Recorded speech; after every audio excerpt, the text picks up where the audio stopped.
find a writing utensil. Here we go. Here we go. I told you I was cutting you off. This is a new week. You're on your own, man. Beg, borrow, or steal. Do what you gotta do. Hey, Hayden's back. Hayden Patron away. Here we go. So, review. Today's review of stuff you've already done. In this course, we're going to learn about 6 exponent rules. Most of them are reviewy of what you've seen to make it more interesting. There are technically 7 exponent rules. I will show you. Oliver. I will show you the 7th, but I will not require that you use the 7th. It'll just be like bonus fun. Because the 7th one technically doesn't show up until grade 10. So here we go. The first rule is what's called the product rule. Product is what you get when you multiply two things together. So what we've got here, this product rule for exponents, is when I have two bases that are multiplied, we do something with the exponents. You may remember. I'm just going to go through it, and we'll see if we can put it together. Why it works the way you perhaps remember it working. So if I have 2 squared times 2 cubed, what does it mean to square something? Hayden, you should have this booklet. Where's this booklet? Go get a copy. Or you should have blank paper. Write your own notes. Yes, Gershon. Yes, it means I'm timesing it by itself twice. Let's do this. Let's expand this thing. 2 squared is 2 times 2. And we're going to multiply this by what? 2 times 2 times 2. Very good. So what I've got here, Jackson. What I've got here is I've got 2 multiplied how many times? 5 times. So how could I rewrite this thing as a single power? I've got a base 2 repeatedly multiplied 5 times. But if you take a look at what happened, is there a shortcut that we can use? A general rule that will take us from the beginning to the end without having to expand it every time. Jackson, cold. Yeah, if you take a look here, we've got 2 squared, we've got 2 cubed, and now we've got 2 to the 5th. How can we go from these two to that one? Well, 2 plus 3 is 5. Let's see if it works again. I've got 7 to the 1 times 7 to the 1, and then to the power of 1 is just itself, right? So I've got 7 times 7, which is? Yeah, 7 to the power of 2. Oh, look, I had a 1, and then it gives me... When I expanded it and then recondensed it, it gave me 7 squared. That's interesting. So this is likely what you did in grade 8 and grade 9, bringing the letters. Maybe your grade 8 math teacher brought in the variables too. The variables there just means you can't actually evaluate anything. It doesn't change the fact that this still all works. If I have x to the power, what does that mean? Expanded. Yes. Charlie, can you say it louder?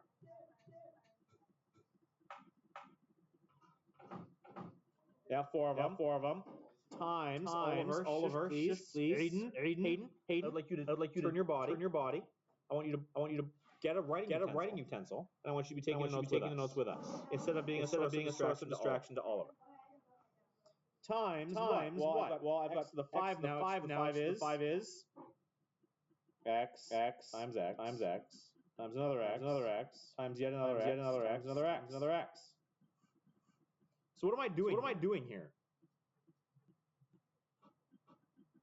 What's happening in this line? I'm just multiplying a bunch of x's together. Sorry. Charlie, hard to hear you. Oh, but there's no equal sign. We're just condensing things. Easier than that. We're not solving for anything. We're just simplifying. Yeah, there's 9 x's multiplied together. So this thing is just going to be that base x to the power of 9. We don't have to solve for anything. There's no values. We're just condensing this to a single power. That's it. So I've got another one here. Now I've got x cubed times y to the 1 times a 5. So now I've got two different variables here. But our rules that we're kind of developing here are still the same. The only thing that we can do when we're dealing with exponents are just repeated multiplication. And if I want to condense things into exponential notation, it has to be the same base across the board. So let's expand this and see what we can do. X squared is x times x. I'm going to use dot notation now. Y cubed, I'm going to switch colors just for fun, is y times y. That y to the 1 is another y. And now I'm multiplying this thing by x to the fifth, which is just x times x times x times x times x times x times x times x times x. So that is what this would be expanded. So now if I want to recondense this thing to write each one of them as a single power, what am I going to get? Well, the beauty of multiplication is that we can actually multiply. All we're doing is multiplying. Multiply in any order. So how many x's am I multiplying there? Repeatedly. 7 of them. So I can condense this thing into be x to the power of 7. 2 there, and I got 5 over here. There are 7 x's being multiplied here. I can write it as x to the 7. Likewise, how many y's do I have? I have 4 of them. So because I've got a repeated multiplication of the same thing here, I can write it as base to the exponent of 1, 2, 3, 4. So I can't combine my x's and my y's. Those are variables. The bases are different. But for each base, I can condense all of the different pieces. And it still works here, right? Like over here, I had x squared, and here I had 5. Someone said earlier that we were adding. Let's take a look again. I've got 2 x's here and 5 x's here. 2 plus 5 is 7. And over here, I had 3 and 1. 3 and 1 is in fact 4. Yes. So the rule here for multiplying bases is this. When multiplying the same base. Multiplying same base. You want to add the exponents. The important thing being those bases have to be the same. So in general, we could write down a more general rule for this. If I had something like x to some exponent m, just some number, call that number m, and I'm multiplying that with the same base x to some other number n. I don't know what those numbers are. It's calling m and n are some numbers. This is the same thing as having that base x to the power of m plus n. That's the product rule for exponents. Something that was supposed to have been shown to you back in your phone, Oliver. Is a calculator? Okay, you put it. We don't need it. You put it away. Don't evaluate anything. There's no calculator needed today. Something you should. Hands up if you remember seeing this stuff in grade 8. Fantastic. If you didn't, that's okay. It's not hard. We're only going to do one other rule today, or we'll do the other 4. 4. Yeah. It's going to be awesome. Here we go. So the quotient rule, the division rule. These are the two biggest ones. So these are the two that we're going to spend the most time on today. I've got 2 to the 4 divided by 2 to 1. I'm going to write this out two different ways. So I want to put a line down here. And we're going to write it, like I said, we're going to write it out 2 different ways. So 2 to the 4 divided by 2 to the 1. Same as 2 times 2 times 2 times 4 of them. Divided by 1 more 2. And if you think about how this looks, I was going to, for the sake of thinking about it, I'm not going to actually evaluate it. For the sake of thinking about it, I've got 2 times 2, which is times 2, which is times 2, which is, and I'm going to divide it by 2 again. Takes us back down to 8. So this is the same as if I did this division first, 2 divided by 2 is 1. And then I'd be left with 2 times 2, which I could condense down to 2 to the power of what? This cancels out, leaves us with a 1. Yeah, that would be the same as 2 cubed. So if we look at the exponents here, I've got 2 to the 4. I've got 2 to the 1, and we're dividing them. How can I use 4 and 1 to get 3? We're subtracting. Interesting. Let's see if the pattern holds. I could write this differently. Instead of writing with a division sign, I could write it as a fraction, yeah? If I wrote it as a fraction, it would look like this. 2 times 2 divided by 2. That's the fraction notation for it.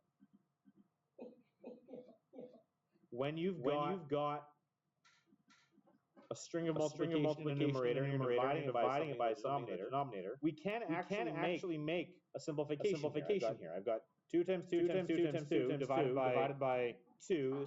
This is the same as if I go like this. Those three multiplied together. I've got this 2 here and this 2 here. 2 divided by 2 is 1. So those can cancel out. Leave me with 1, and I'm left with these 3 multiplied together. So whether you're using fraction notation or this notation, the result is the same. Cool. Let's look at another one. I want to write this one out two different ways too. Drop a line down here. Okay, Oliver and Hayden. Gershon, and Colt. So I've got 7 to the 5 divided by 7 cubed. So there's 7 of these. 7 times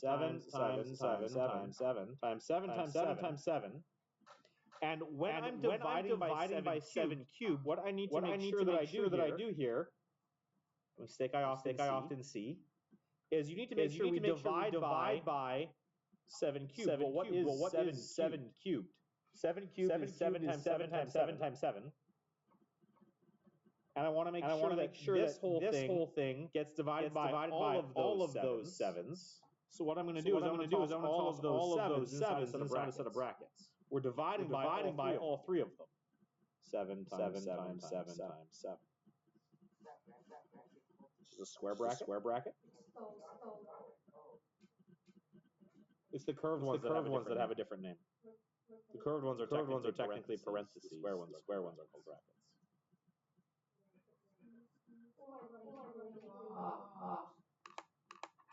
So if I look at what I've got here, I've got 5 sevens multiplied together, and I'm dividing them by 3 sevens. So each one of these 7s that we're dividing by, when you divide 7 by one of these 7s, you're going to get a 1. These cancel out. So that guy are going to divide away, give us 1. That guy are going to divide away, leave us with 1. That guy are going to divide away, leaving us with 1. So if I look at the multiplication, how many 7s do I have left here? Get 2 of them. Which is 7 to the 2. Someone said. So how do we get from 5 and 3 to 2? Subtract it. When your pattern we're seeing to suggest is that when you divide the same bases, we're subtracting exponents.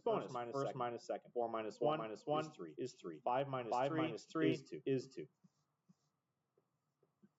We could write this one using this same fraction notation. Do it quick.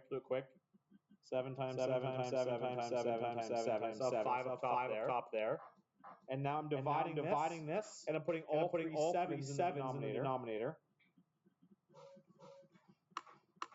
And when you multiply in the numerator, divide by a bunch of things in the denominator, divide with multiplication in the denominator, you can make this cancellation. 7 divided by 7 is 1.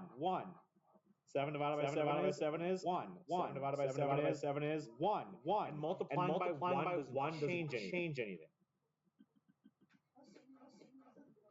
Anything divided by itself is 1. Don't be like a student in my first period class who was very 7 divided by 7 0. They're gone. They're gone. No, it's not 0. It's not 0. It's 1. 1.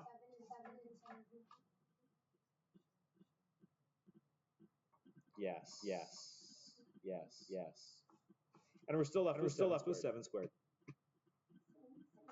So what I would like to do is start to get away from expanding it every time. Let's use these exponent laws. If I have x divided by x squared, the pattern is the same. I've got x. I want to write it and expand it one more time. And then not again. So 6 of them in the numerator, Oliver. Divided by x times x. It doesn't matter that they're variables, Hayden. Do not talk to Oliver. Hayden. Don't make me think you're talking to Oliver. So then, what can I do with these x's? I've got an x in the numerator and the denominator, and I'm multiplying. No, you're good, man. X divided by x is. That's not true, Mr. Keeley. I just had a whole spiel about that. It's 1. And the x divided by x is 1. Leaving me with how many x's multiplied together in the numerator? 4 of them. How could I have got there? 6 minus 2 is 4. So then what's this, without doing the repeated multiplication here, what's this last one going to be? If y of y over y to the 4, I can jump straight to the end. y to the 5. So what's the quotient rule? The quotient rule then is this. When dividing, yeah, same base. Subtract the exponents. And we always subtract in the same order. It's always top minus bottom, or first minus second. So I'll write it out like this. If I have x to the m divided by x to the n, this is equal to x to the m minus n, first minus second. And if I have x to the m divided by x to the n, this is the same as x to the m minus n over 1. Which is the same as just x to the m minus n. When you do subtraction, top minus bottom, it ends up in the numerator. Doesn't matter which one's bigger. It's always top minus bottom or first minus second. Okay. I'm gonna do an example of a question. Don't flip the page yet. I'm hoping you have some room here.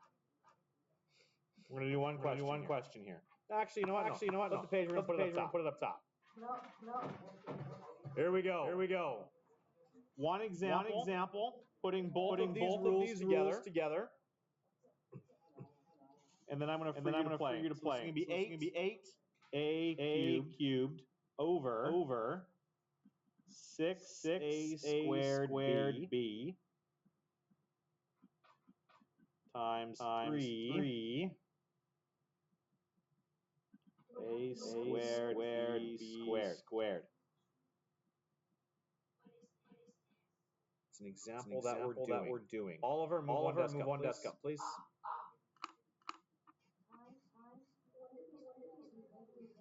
Oliver, move a desk forward.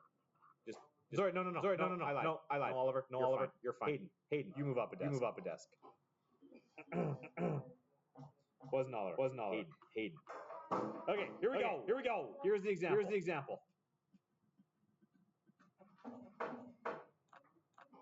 So I've got a bunch of exponent laws or two nows I can apply.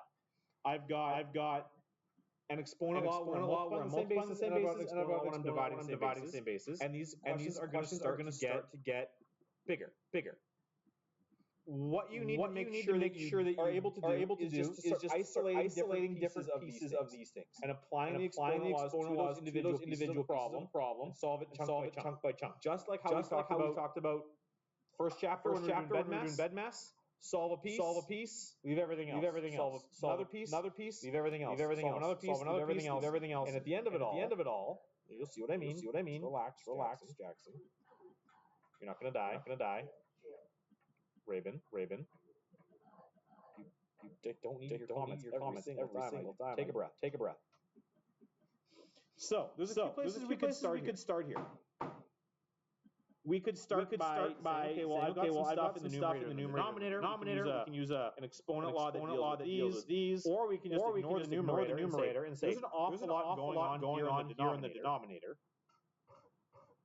Let's simplify all of the denominator first, and then go forward from there. So I don't know. Let's pick on someone. Not someone. Not Hayden. Dilkaran. Where I'm not going to ask you to do anything. Where would you like me to start? There's a lot going on here. Do you want me to deal with some numerator denominator? Do you want me to deal with all denominator first? Where would you like me to start? Because it doesn't matter. Okay, let's deal with the bottom. So let's ignore the numerator for a second. I'm going to put my line here. And what I'm doing is I'm trying to model a way to approach these kinds of questions.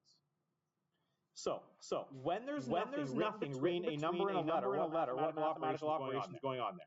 Multiplication. So what I have here is 6 a squared times b times 3 times a squared times b squared. All of this is just multiplied together. And so I can multiply this thing together piece by piece. I can multiply these numbers first. 6 times 3 is 18. Thank you. And now I can start deal with some of these other pieces. What's a squared times a squared? Well, my exponent law says when I'm multiplying the same basis, I can add the exponents. So a squared times a squared give me a to the power of 4. Thank you. And then I have a b times a b squared. When there is no exponent written, the exponent is a. Hayden, what are you doing? There's a pencil sitting on your desk. Okay, get what the tool you need from Oliver and then turn back around. Oliver, thank you for helping out your friend. So when there is no exponent written, the exponent is a 1. So let's put the 1 in there. And when I multiply my same bases together, b times b squared, it's now b to the 1 times b squared. What do I do with the exponents? Add them. So this is going to give me b to the power of 3. And I haven't touched the numerator yet, so I'm just going to bring the numerator over. 8a cubed. And now I'm going to start going piece by piece division. If I had 8 over 18 and I asked you to simplify that, what would you do? How would you simplify 8 over 18? Gershon.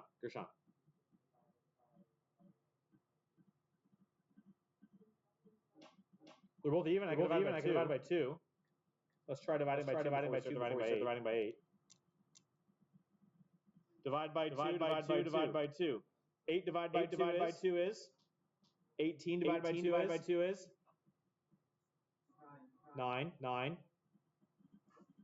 So this is simplified as you can get. Okay, now let's look at the A's. I've got a cubed over 8 to the 4. It's always top minus bottom or left minus right. So 3 minus 4 is -1. And whatever's left over ends up in the numerator. A to the negative 1.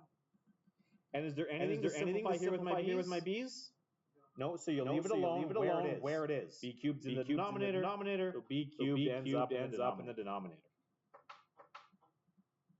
And at this stage, as far as grade 9 is concerned, you're done. But there is something I want to show you here.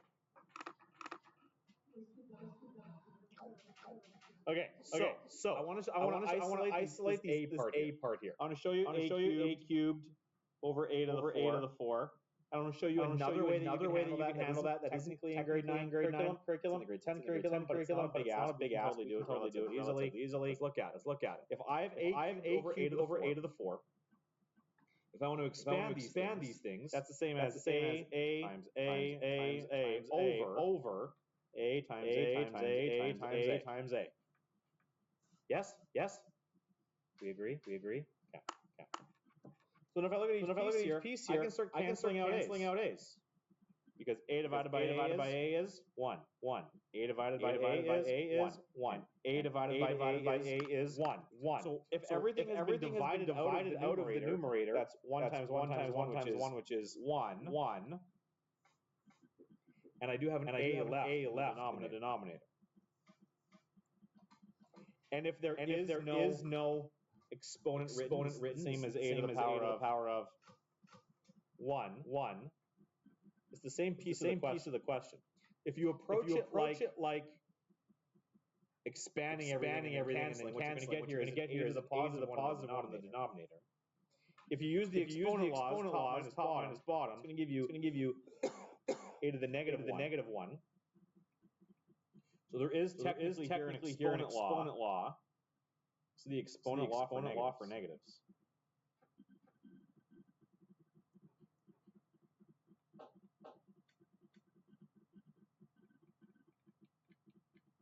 Negative exponents. Which, if you want to use, you're welcome to use it, but you're not required to in grade 9. If you have a negative exponent in the numerator, you can flip it to the denominator, the base to the denominator, and the exponent becomes positive. Conversely, if you have a negative exponent that ends up in the denominator, move it to the numerator, and it will become positive. So you've got that you can use if you'd like. But this is where we would end here. Questions about anything I've done here? Okay. And I want you to just those two exponent laws. Yes, still fine. You can move to whiteboards if you'd like. What I don't want you to do is this. I saw some of the A block because I wasn't really clear with this. When you see numbers, like 3 cubed times 3 cubed, what I do not want you to do is say, oh yeah, 3 cubed is 27, 3 cubed is 27, 27 is 400 something. 500 and something. I don't want you to evaluate anything. There's no calculators for this. Do not evaluate. Just simplify the expressions to a single power. That's all you're doing. And as much as possible, I would like you to use the exponent laws rather than writing everything out in expanded notation every time. If that helps you to start, great. What you need to be able to show me by the end of this chapter is that you can use the exponent laws to simplify these expressions. If you want to move to the whiteboard, feel free. I'll walk around and help where needed. Yes, Gershon, you bet.